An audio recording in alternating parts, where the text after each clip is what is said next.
Paulo, só existe um lugar onde o Supremo Tribunal Federal do Brasil é popular, e é na pesquisa do Datafolha, né? Essas pesquisas são inúteis. Entre os 2 mil entrevistados pelo Datafolha e os 58 milhões quase de eleitores do presidente, eu fico com os 58 milhões. Veja, quando você pergunta, você acha que a fake news contra autoridades é ruim para a democracia? A pergunta é capciosa, né? Eu também sou contra fake news, aliás, contra qualquer fake news. Agora, a pergunta certa não é essa. Quem é que define o que é ou não fake news? Aí é que a porca começa a torcer o rabo, né? Aí que o problema começa a surgir. Você acha que o Estado deve definir o que é mentira ou verdade? Se a pergunta for colocada dessa forma, aí talvez a resposta seja bem diferente. Nós temos aí o voto de um ministro apenas do Supremo contra essa história do inquérito de fake news, ilegal, vício de origem, para usar o eufemismo, né? Só um voto contrário, que é o único voto certo, né, do Marco Aurélio de Mello. Um dos que votou a favor, o Barroso, né, o Supremo Pavão ativista, se envolveu aí num caso um tanto vergonhoso, de ontem para hoje, né?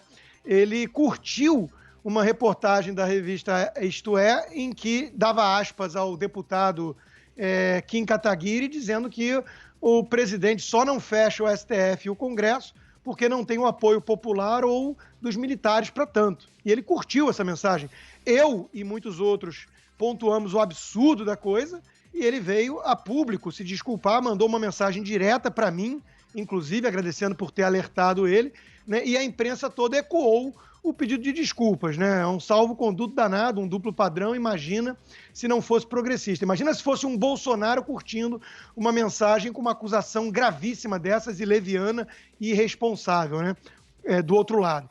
Então, eu fico assustado quando vejo essas coisas, né? A maioria quer mais, que escutem mais os especialistas. Isso é tecnocracia, isso é típico de regime autoritário, movimentos sociais, tem que respeitar a lei, mas só de chamar de movimento social essa turma, né, de MST e companhia, só isso já me dá calafrios. Então, a gente tem um problema anterior a essas pesquisas, né, que é o problema de definir conceitos. Por exemplo, 74% é a favor da democracia. Olha, os regimes ditatoriais comunistas sempre se chamaram democracia, né? O ex-presidente Lula acha que tem excesso de democracia na Venezuela.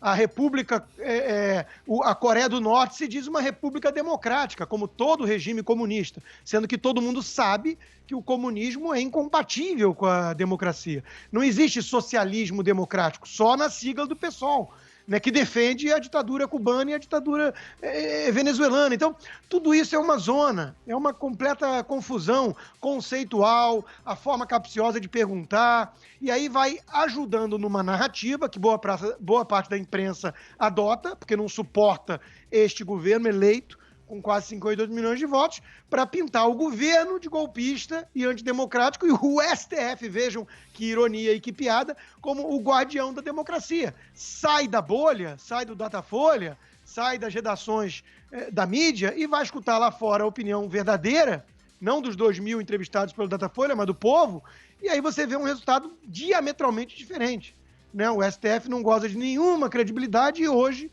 a imensa maioria sabe que a grande ameaça à democracia no Brasil vem dos arroubos autoritários e arbitrários de figuras como Alexandre de Moraes.